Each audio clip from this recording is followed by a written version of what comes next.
नमस्कार. दीप न्यूज मध्ये आपलं हार्दिक स्वागत. सुरुवातीला एक नजर आजच्या ठळक घडामोडींवर. आता पाहूया सविस्तर वृत्त. खेड तालुक्यातील दहिवली येथील दरड दुर्घटनेतील बाधित कुटुंबांना राज्य शासनाकडून आर्थिक मदतीचं वाटप करण्यात आलंय. गृहराज्यमंत्री नामदार योगेशदादा कदम यांच्या हस्ते रविवारी ही मदत वितरित करण्यात आली. मृतांच्या कुटुंबियांना प्रत्येकी 8 लाख रुपये तर घरांचं नुकसान झालेल्या कुटुंबांना घर बांधणीसाठी 2,60,000 रुपयांची मदत देण्यात आली. दरडग्रस्तांना आतापर्यंत शासनाकडून जवळपास 10.5 लाख रुपयांची आर्थिक मदत देण्यात आल्याची माहिती योगेशदादा कदम यांनी दिली. यावेळी बोलताना झालेली जीवितहानी भरून काढता येणार नसली तरी आर्थिक मदतीमुळे बाधित कुटुंबांना दिलासा मिळेल असं त्यांनी सांगितलं. तसेच आवश्यक असल्यास वाढीव मदत देण्यासाठीही शासन प्रयत्नशील असल्याचं त्यांनी स्पष्ट केलं. दरम्यान दहिवलीकडे जात असताना गृहराज्यमंत्री योगेशदादा कदम यांनी चिंचवली गोठलवाडी येथील भूस्खलनग्रस्त आणि स्थलांतरित कुटुंबांची भेट घेत परिस्थितीचा आढावा घेतला. कायमस्वरूपी पुनर्वसनासाठी नागरिकांच्या अपेक्षेनुसार योग्य जागा निश्चित करून शासनाच्या किंवा आवश्यक असल्यास खासगी जागेचा पर्यायही विचारात घेतला जाईल असं त्यांनी सांगितलं. खेड तालुक्यात अलीकडे वाढलेल्या भूस्खलनाच्या घटनांच्या पार्श्वभूमीवर नागरिकांनी प्रशासनाच्या सूचनांचं पालन करून धोक्याचा इशारा मिळताच सुरक्षित स्थळी स्थलांतर करावं असं आवाहनही गृहराज्यमंत्री योगेशदादा कदम यांनी केलंय. तसेच धोकादायक वाड्यांच्या कायमस्वरूपी पुनर्वसनासाठी शासन प्रस्ताव तयार करत असून या प्रक्रियेत नागरिकांनी सहकार्य करण्याचं आवाहन त्यांनी केलंय. तालुक्यामध्ये दहिवली या ठिकाणी दुर्घटनाग्रस्त कुटुंब जे आहे त्या कुटुंबियांना शासनाच्या वतीने घराच्या समोर त्यांच्या आपण जवळपास 2,60,000 रुपये आणि जे मयत झालेले आहेत त्यांच्या कुटुंबियांना त्यासमोर आपण 8 लाख रुपयाची मदत अशी आपण दिलेली आहे. जवळपास 10.5 लाख रुपयाची मदत शासनाच्या वतीने त्या कुटुंबियांना आपण केलेली आहे आणि अजून वाढीव मदत कशा पद्धतीने देता येईल असा आम्ही प्रयत्न करतो आहे. नक्कीच त्यांचं झालेलं नुकसान आहे ते आम्ही भरून काढू शकत नाही, परंतु या आर्थिक मदतीने नक्कीच त्यांच्या कुटुंबियांना एक आर्थिक आधार मिळेल आणि त्यांचं कुटुंबियांचं आणि घराचं जे नुकसान झालेलं आहे पुन्हा भरून काढण्यासाठी त्यांना ह्याची मदत होईल. दादा, मगाशी गोठलवाडी येथे आपण पाहणी केली आहे, मगाशी अधिकाऱ्यांशी काय सूचना आपण दिल्या? चिंचवली गोठलवाडी येथे मी पाहणी केलेली आहे आणि कसं ही घटना जरी दहिवलीमध्ये घडलेली असेल तरीसुद्धा याही अगोदर ह्याचा मी आढावा घेत असताना सूचना केलेल्या आहेत. कायमस्वरूपी पुनर्वसन हा ह्याला मला वाटतं शेवटचा पर्याय आहे आणि कायमस्वरूपी पुनर्वसन करायचं असेल तर पहिल्यांदा जागा निश्चित करावी लागेल. जागा निश्चित करण्यासाठी ती जनतेच्या आणि लोकांच्या म्हणजे त्यांना जी जागा अपेक्षित आहे तीच जागा निवडणं हे अपेक्षित आहे आणि मला वाटतं पहिल्यांदा ती जागा निवडणं, ती जागा कुठे आहे हे शोधून काढणं आणि त्या ठिकाणी पहिल्यांदा आपण शासनाच्या जागेचा पर्याय समोर ठेवतो, त्यानंतर खाजगी जागेचा पण पर्याय समोर ठेवतो. ह्या दोन्ही पर्याय आपण समोर ठेवून पुनर्वसन कसं करता येईल असा आम्ही प्रयत्न करतो. दादा, तालुक्यात यंदा खूप मोठ्या प्रमाणात भूस्खलन झालेलं आहे, अजून पावसाळा शिल्लक आहे, काय नागरिकांना आव्हान कराल? आणि मला वाटतं ह्याच्यामध्ये एक तात्पुरता उपाययोजना आणि कायमस्वरूपी उपाययोजना अशा 2 उपाययोजना असतात. नागरिकांना आम्ही एवढंच सांगू की अजूनपर्यंत ही पावसाची सुरुवात आहे. एल निनोच्यामुळे कदाचित पावसाचं यावेळेस कमी असला असा अंदाज आहे, परंतु अतिवृष्टी होऊ शकते. ज्या वेळेला आपला इशारा दिला जाईल त्या वेळेला आपण तात्पुरतारित्या आपण स्थलांतरित व्हावं. कायमस्वरूपी ज्या वाड्या धोक्यामध्ये आहेत असं शंका वाटत आहे त्या ठिकाणची कायमस्वरूपी पुनर्वसन करण्यासाठीचा आम्ही तिथे प्रस्ताव आम्ही तयार करतोय. त्याला नागरिकांनी देखील सहकार्य करावं. कधी कधी असं होतं की नागरिक स्थलांतरित होण्याकरता विरोध करत असतात किंवा आम्हाला गाव सोडून द्यायचं नाही किंवा वाडी सोडून द्यायचं नाही असा तिथे करायची कधी कधी मागणी असते. तर थोडंसं ह्याच्यामध्ये आपल्याला दोन्ही बाजू समजून घेऊन हे पुनर्वसन करण्याचा मी प्रयत्न करतोय. रत्नागिरी जिल्ह्यातील हर्णे येथून एक धक्कादायक बातमी समोर आली आहे. ऐतिहासिक गोवा किल्ल्याची तटबंदी मुसळधार पावसामुळे पुन्हा एकदा कोसळली आहे. विशेष म्हणजे किल्ल्याच्या संवर्धनासाठी कोट्यवधी रुपये खर्च करून नुकतेच दुरुस्तीचे काम पूर्ण करण्यात आले होते. मात्र प्रवेशद्वारासमोरील तटबंदीचा मोठा भाग ढासळल्याने या कामाच्या गुणवत्तेबाबत गंभीर प्रश्न उपस्थित होत आहेत. या घटनेमुळे शिवप्रेमी आणि इतिहासप्रेमींमध्ये संताप आणि नाराजी व्यक्त केली जाते. माजी खासदार विनायक राऊत आणि त्यांच्या नगरसेवक पुत्राविरोधात सुनेने विरार पोलीस ठाण्यात दाखल केलेल्या FIR नंतर राजकीय वातावरण तापलंय. या प्रकरणावर भारतीय जनता पार्टी महिला आघाडीने आक्रमक भूमिका घेत निष्पक्ष चौकशी, पीडित महिलेला संपूर्ण संरक्षण आणि दोषींवर कठोर कारवाईची मागणी केली आहे. देवगड जामसांडे येथे आयोजित पत्रकार परिषदेत पाणीपुरवठा सभापती तन्वी चांदोसकर आणि भाजपच्या महिला नेत्या प्रियांका साळसकर यांनी राऊत कुटुंबावर गंभीर आरोपांबाबत प्रश्न उपस्थित केलेत. FIR मध्ये मानसिक, शारीरिक, आर्थिक छळासह बुवाबाजी आणि फसवणुकीचे आरोप असल्याने या प्रकरणाचा कोणत्याही राजकीय दबावाशिवाय निष्पक्ष तपास व्हावा अशी मागणी करण्यात आली. लोकप्रतिनिधींनी नैतिक जबाबदारी स्वीकारावी असे तन्वी चांदोसकर यांनी म्हटलं. तर स्वतःच्या घरातील महिलेलाच न्याय देता येत नसेल तर समाजासाठी काम करण्याचा नैतिक अधिकार राहत नाही असा घणाघात प्रियांका साळसकर यांनी केला. यावेळी पंचायत समिती सदस्या स्नेहा अनुभवणे आणि माजी नगरसेविका प्राजक्ता घाडी उपस्थित होत्या. पीडित महिलेला न्याय मिळेपर्यंत तिच्या पाठीशी ठामपणे उभे राहण्याचा निर्धार भाजप महिला आघाडीने व्यक्त केला आहे. भारतीय जनता पार्टी महिला आघाडीतर्फे आज आम्ही इथे अगदी जबाबदारीने जमलेलो आहोत प्रेस कॉन्फरन्ससाठी आणि विषयही तितकाच गंभीर आहे. आज माझ्या मोबाईलमध्ये एक FIR आलेला आहे. मी कॉपी आणलेली आहे FIRची. ती आहे विरार पोलीस स्टेशनला झालेली. आपले माजी खासदार विनायक राऊत आणि त्यांचे नगरसेवक चिरंजीव यांच्या विरोधात त्यांच्या सूनबाईंनी मानसिक, शारीरिक, आर्थिक आणि इतर अनेक फसवणुकीचे विविध प्रकारचे गुन्हे, बुवाबाजी, ढोंगबाजी अशा प्रकारच्या विविध प्रकारचे आरोप त्यांच्यावर ठेवलेले आहेत.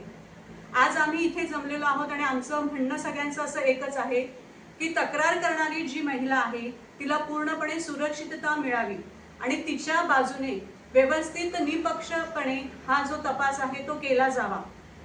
इतके वर्ष माजी खासदार राहिलेल्या व्यक्तींकडून नगरसेवक म्हणजे अगदी लोकप्रतिनिधी असणारी लोक आणि एका विशिष्ट पक्षाचे प्रतिनिधित्व करणारे हे जे आपल्या समोरचे व्यक्ती आहेत ज्यांच्यावर हे आरोप टाकलेले आहेत, तर अशा व्यक्तींनी या गोष्टीची जबाबदारी स्वीकारणं खरं तर गरजेचं आहे आणि आपण त्याची नैतिकता सांभाळणं गरजेचं आहे. पण असं काही झालेलं दिसून येत नाही आहे. पीडिता जी महिला आहे अशा प्रकारचे कोणावर अजून अन्याय होत असेल तर त्या महिलांनी पुढे यावं. तुम्ही केव्हाही बघितलं असेल तर भारतीय जनता पार्टीच्या आम्ही ज्या महिला पदाधिकारी आहोत ते महिलांच्या बाबतीत ज्या ज्या ठिकाणी अन्याय होतो त्या त्या ठिकाणी आम्ही उभ्या असतो त्यांच्यासोबत. आज पण आमची सगळ्यांची मागणी त्या पीडितेच्या बाजूने आहोत.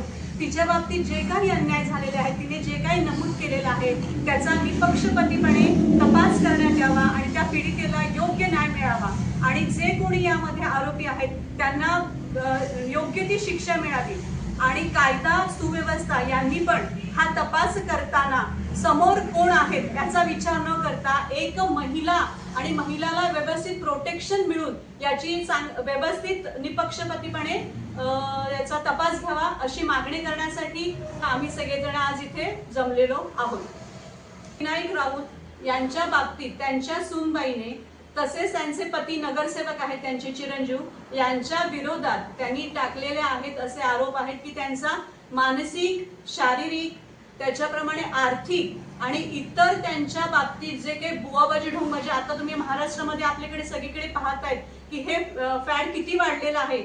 तर या बाबतीत तिच्यावर अन्याय झालेले आहेत. मला खरं तर ते वाचायलाही मी जेव्हा वाचलं तेव्हा मला इतकं ते अपमानास्पद वाटलं की महिलांच्या बाबतीत इतकं कसं काय कोणी गैरवागू शकतं आणि कोणी काय म्हणण्यापेक्षा हे लोक प्रतिनिधी आहेत, हे 10-10 वर्ष खासदार झालेली लोक आहेत आणि इतकं अमानुष हे स्त्रियांच्या बाबतीत वागू शकतात. आज मी जे इतकं बोलते आहे त्याचा मला स्वतःला त्याचा एवढा मनस्ताप किंवा एवढा संताप आलेला आहे की महिलांच्या बाबतीत असे कसे काय वागू शकतात हे लोक.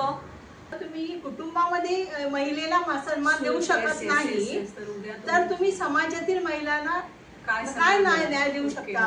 म्हणजे इतकी वर्ष जे खासदार म्हणून त्यांनी काम केलं ना त्याचा आज काय उपयोग झाला आहे समाजासाठी.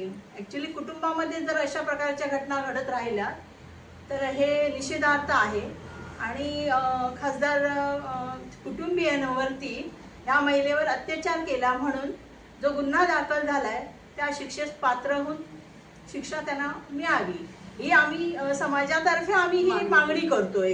कारण महिला म्हणून एक तिच्यावर जो अन्याय झाला हा काही योग्य झालेला नाही आणि ते समाजाला प्रबोधन करू शकत नाही हा पुढे.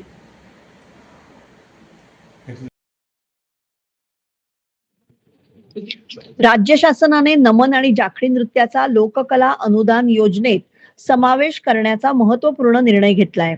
या निर्णयामुळे रत्नागिरी जिल्ह्यातील 624 नमन मंडळांमधील सुमारे 25,000 कलाकारांना शासनाच्या अनुदानाचा लाभ मिळणार आहे.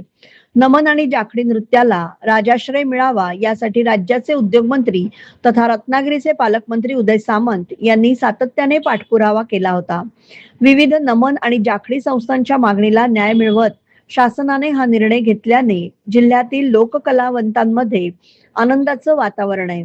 शासनाच्या या निर्णयामुळे कोकणातील पारंपरिक लोककलेला नवसंजीवनी मिळणार असून कलाकारांना आर्थिक बळासह या कलेचे जतन आणि संवर्धन करण्याची मोठी मदत होणार असल्याची भावना कलावंतांनी व्यक्त केली आहे. पर्यावरण संवर्धनाचा संदेश देत Lions Club of Khed City तर्फे 51 वृक्षांचं भव्य वृक्षारोपण अभियान रविवारी सकाळी खेड नगरपालिका नवीन मैदान तथा बदामी रोड येथे उत्साहात पार पडलं. या उपक्रमात लायन्स सदस्यांसह मॉर्निंग ग्रुपच्या सदस्यांनी आणि पर्यावरण प्रेमी नागरिकांनी उत्स्फूर्त सहभाग घेत 51 वृक्षांची लागवड केली. आज लावलेलं झाड म्हणजे उद्याच्या पिढीसाठी दिलेली जीवनाची अमूल्य भेट हा संदेश देत उपस्थितांनी पर्यावरण संरक्षणाचा संकल्प केला. या प्रसंगी मॉर्निंग ग्रुपचे सदस्य Raju Kolwankar, Laxmilal Jain, Rajan Wanarse, Lion Ratnakar Shilewant, doctor Shelke, doctor Shwetali Shelke, LIC अधिकारी अशरफ बुरोनकर यांनी वृक्षारोपणात सक्रिय सहभाग नोंदवला. तसेच लायन्स क्लब ऑफ खेड सिटीचे अध्यक्ष अविनाश दळवी, सचिव उत्तम कांबळे, माजी अध्यक्ष महेंद्र शिरगावकर, माजी अध्यक्ष पंकज शहा, रोहन विचारे, सुरेश चिकणे, खेड नगरपालिका वृक्ष प्राधिकरण समिती सदस्य राजेश जोयसर, परेश चिखले, शैलेश धारिया यांच्यासह अनेक लायन्स सदस्यांनी प्रत्यक्ष वृक्षारोपण करून पर्यावरण संवर्धनासाठी आपलं योगदान दिलं. कार्यक्रमात उपस्थित सर्वांनी लावलेल्या वृक्षांचं संगोपन करण्याचा निर्धार व्यक्त केला. Lions Club of Khed City भविष्यातही पर्यावरण, शिक्षण, आरोग्य आणि समाजहिताचे विविध उपक्रम राबवत राहणार असल्याचं यावेळी सांगण्यात आलं. लायन्स क्लब खेड सिटी यांच्या सौजन्याने आज वृक्षारोपणचा कार्यक्रम घेण्यात आला. सदर कार्यक्रमाला आमचे नवनिर्वाचित अध्यक्ष अविनाशजी दळवी, आमचे सचिव कांबळे सर, पूर्ण PST हजर होती आणि सर्व माजी अध्यक्ष. निसर्गाला आपल्याला आज का झाडं लावायचं कारण आहे ते आज आपण समजते. बघा, पाऊस पडला आणि परत थांबला. तर कारण जे आहे की झाडं लावणं गरजेचं आहे, तर हा पाऊस स्थिर राहील, निसर्ग स्थिर राहील. निसर्ग स्थिर तर आपण मानवजाती स्थिर राहील. बरं, आता हे लँडस्लाईड वगैरे होते बघा, आता ह्या परवा दहिवलीला डोंगर कोसळलं, म्हणजे रिझन तेच आहे की जेवढी झाडं कमी होत आहेत, जमिनीची जी पकड आहे ती लूज होत चाललेली आहे. त्यामुळे आपण भविष्यात येणाऱ्या काळात झाडं लावूया आणि पर्यावरणाचं जर आपण रक्षण केलं तर पर्यावरण आपलं रक्षण करेल. तर आपला हा सर्व खेडवासियांना मॅसेज आहे किंवा एक तुम्हाला ह्याचं म्हणण्याचं कारण असं आहे की जर झाडांवर आपण कॉन्सन्ट्रेट केलं या निसर्गावर तर आपल्याला भविष्यात येणारा काळ आपल्या येणाऱ्या पिढीसाठी चांगला राहील. तर माझं सर्वांना एवढंच म्हणणं आहे, आम्ही वृक्षारोपण बरोबर त्यांचं संगोपन देखील करणार आहोत की येणाऱ्या जाणाऱ्या लोकांना वाटलं पाहिजे की झाडं लावून आम्ही निघून गेलो, तर तसं नाही. त्या झाडांवर आमचं लक्ष राहील, त्यांची वाढ कशी होते, त्यामुळे नुसतं वृक्षारोपण नाही, त्याची काळजी देखील घेतली जाईल. धन्यवाद. 1000 झाडं लावण्याचं खेड येथील दंतचिकित्सक डॉक्टर वरुण मोदी यांची कन्या ओवी मोदी ही राष्ट्रीय ग्रामीण गुणवत्ता यादीत दुसरी व शाळेत पहिली आली, त्याबद्दल तिचं अभिनंदन करून तिला पुढील वाटचालीसाठी शुभेच्छा देण्यात आल्या.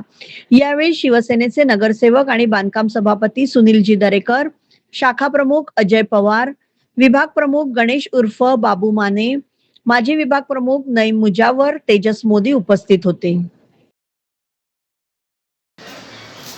खेड येथील पूर परिस्थितीच्या पार्श्वभूमीवर खेड तालुका काँग्रेस पार्टीच्या वतीने सफा मस्जिद चौक येथे आरोग्य शिबिराचं आयोजन केलं होतं. त्याला नागरिकांचा उत्स्फूर्त प्रतिसाद लाभला.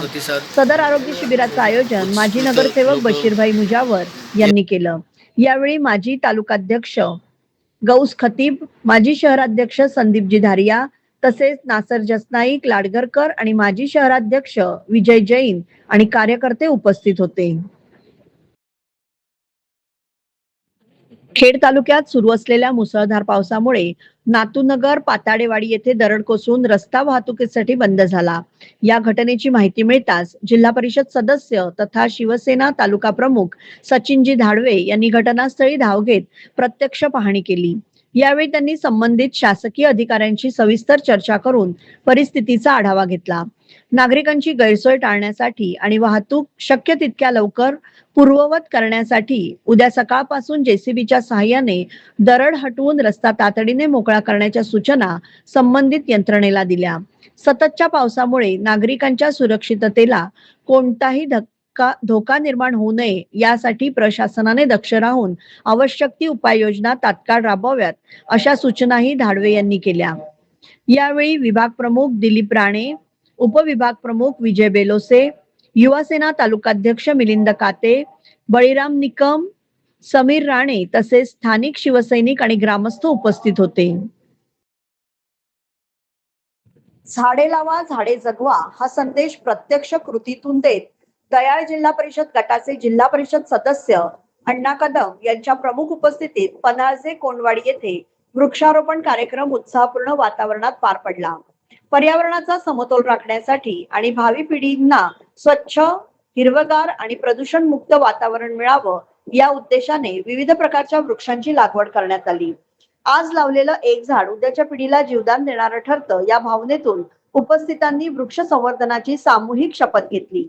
यावेळी विभाग प्रमुख सुनील पवार, पंचायत समिती सदस्य निसार सुर्वे, हशमत परकार, सौ अनिता शिगवण, सुभाष नाचरे, संजय शिगवण, तुकाराम जाधव, नरेश नाचरे, अनंत राणीम, दिनेश चिनकडे, जानू पाटील, शाहिद खान, युसुफ सरगुरो, अजम खान, नाशिर खान, शाखा प्रमुख मनोहर दिवाळे, कोडगाडचे माजी सरपंच अनंत गोरिवले, तुंबाडचे माजी सरपंच बेंडू कदम, समीर तांबे, अजय काताळे, रामचंद्र गोरिवले, सिद्धेश शिरगावकर, विशाल सागवेकर तसेच शिवसेनेचे आजी माजी पदाधिकारी, कार्यकर्ते, शिवसैनिक, युवा सैनिक, महिला आघाडीच्या पदाधिकारी आणि ग्रामस्थ मोठ्या संख्येने उपस्थित होते.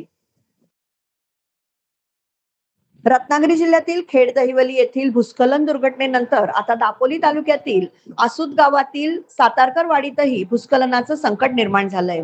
अतिमुसळधार पावसामुळे डोंगराला मोठ्या भेगा पडल्याने प्रशासनाने खबरदारीचा उपाय म्हणून 6 कुटुंबांचं तातडीने सुरक्षित स्थळी स्थलांतर केलंय. परिसरात भीतीचं वातावरण असून पावसाचा जोर कायम राहिल्यास धोका वाढण्याची शक्यता व्यक्त केली जाते. महसूल विभाग, ग्रामपंचायत आणि आपत्ती व्यवस्थापन यंत्रणा परिस्थितीवर बारकाईने लक्ष ठेवून असून नागरिकांना सतर्क राहण्याचं आवाहन करण्यात आलंय. रत्नागिरी जिल्ह्यातील संगमेश्वर तालुक्यातील कसबा येथे उभारण्यात येणाऱ्या धर्मवीर छत्रपती संभाजी महाराजांच्या भव्य स्मारक प्रकल्पाला अखेर गती मिळाली आहे. या स्मारकासाठी 350 कोटी रुपयांचा सुधारित आराखडा तयार करण्यात आला असून प्रकल्पाच्या गरजेनुसार अतिरिक्त जमीनही संपादित करण्यात येणार असल्याची माहिती उद्योग मंत्री तथा रत्नागिरीचे पालकमंत्री डॉक्टर उदय सामंत यांनी विधान परिषदेत दिली. गेल्या वर्षभरापासून रखडलेल्या या महत्वाकांक्षी प्रकल्पाला आता नव्याने चालना मिळणार असल्याची अपेक्षा व्यक्त होत आहे. सुधारित आराखड्यामुळे स्मारक अधिक भव्य आणि आकर्षक स्वरूपात साकारलं जाणार असून या निर्णयाचे नागरिक आणि शिवप्रेमींकडून स्वागत करण्यात येत आहे. राज्याचे पोलीस महासंचालक सदानंद दाते यांनी आज मुंबईतील विधान भवनात मत्स्य व्यवसाय आणि बंदरे विकास मंत्री तथा सिंधुदुर्ग जिल्ह्याचे पालकमंत्री नितेश राणे यांची सदिच्छा भेट घेतली. मंत्री नितेश राणे यांच्या दालनात झालेल्या या भेटीदरम्यान राज्यातील कायदा आणि सुव्यवस्था, प्रशासकीय कामकाज तसेच विविध महत्त्वाच्या विषयांवर दोघांमध्ये सविस्तर चर्चा झाली. या सदिच्छा भेटीमुळे राज्यातील प्रशासन आणि पोलीस यंत्रणेशी संबंधित विविध मुद्द्यांवर समन्वय वाढवण्यास मदत होणार असल्याची अपेक्षा व्यक्त केली जात आहे. खेड तालुका कुणबी कर्मचारी संघाच्या वतीने आयोजित करण्यात आलेल्या विद्यार्थी गुणगौरव सोहळा भरणे येथील जोगळे बंधू मल्टीपर्पज हॉलमध्ये उत्साहपूर्ण वातावरणात संपन्न झाला. संघाचे तालुकाध्यक्ष राजेंद्र चांदिवडे यांच्या अध्यक्षतेखाली झालेल्या या कार्यक्रमाला जिल्हा परिषद सदस्य सचिनजी धाडवे, जिल्हा परिषद सदस्या मानसी जगदाळे यांच्यासह विविध क्षेत्रातील मान्यवरांची उपस्थिती लाभली. या सोहळ्यात कुणबी समाजातील सुमारे 200 गुणवंत विद्यार्थ्यांचा गौरव करण्यात आला. तसेच खेड तालुक्यातील उत्कृष्ट शिष्यवृत्ती मार्गदर्शक राजेश भागणे यांचा विशेष सत्कार करण्यात आला. साखरोली मोरेवाडी येथील विद्यार्थ्यांनी शिष्यवृत्ती परीक्षेत मिळवलेल्या यशाबद्दल त्यांचाही गौरव करण्यात आला. रत्नागिरी जिल्ह्यातील चिपळूण शहरात शनिवारी रात्री घडलेल्या धक्कादायक घटनेचा दुर्दैवी शेवट झालाय. चिपळूण बाजार पुलावरून नदीत उडी मारणाऱ्या तरुणाचा मृतदेह रविवारी सकाळी काळुस्ते परिसरात आढळून आला. या घटनेमुळे चिपळूण शहरात संपूर्ण परिसरात हळहळ व्यक्त होते. मिळालेल्या माहितीनुसार गोवळकोट येथील रहिवासी रिझवान परकार वय वर्षे 32 यांनी शनिवारी रात्री सुमारे 10च्या सुमारास चिपळूण बाजार पुलावरून नदीत उडी घेतली होती. घटनेची माहिती मिळताच चिपळूण पोलिसांसह बचाव पथकाने तातडीने घटनास्थळी धाव घेत शोध मोहीम सुरू केली. शोधकार्यादरम्यान पुलावर संबंधित तरुणाचे असल्याचा संशय असलेले चप्पल आणि घड्याळ आढळून आले होते. मात्र रात्रीचा अंधार आणि नदीच्या वेगवान प्रवाहामुळे उशिरापासून सुरू असलेल्या शोध मोहिमेला यश आलं नव्हतं. दरम्यान रविवारी सकाळी सुमारे 7च्या सुमारास काळुस्ते परिसरातील स्थानिक नागरिकांना नदीत एक मृतदेह तरंगताना दिसला. त्यांनी तात्काळ धाडस दाखवत मृतदेह बाहेर काढला आणि याची माहिती चिपळूण पोलिसांना दिली. पोलिसांनी घटनास्थळी पोहोचून मृतदेहाची ओळख रिझवान परकार अशी पटवली. त्यानंतर पंचनामा करून पुढील कायदेशीर कार्यवाही सुरू करण्यात आली. या घटनेनंतर सुरू असलेली शोध मोहीम अखेर संपुष्टात आली असून नेमकं कारण काय होतं याचा तपास चिपळूण पोलीस करतायत. या दुर्दैवी घटनेमुळे परिसरात शोककळा पसरली असून नागरिकांकडून हळहळ व्यक्त केली जाते. याबरोबरच हे बातमीपत्र संपलं. धन्यवाद.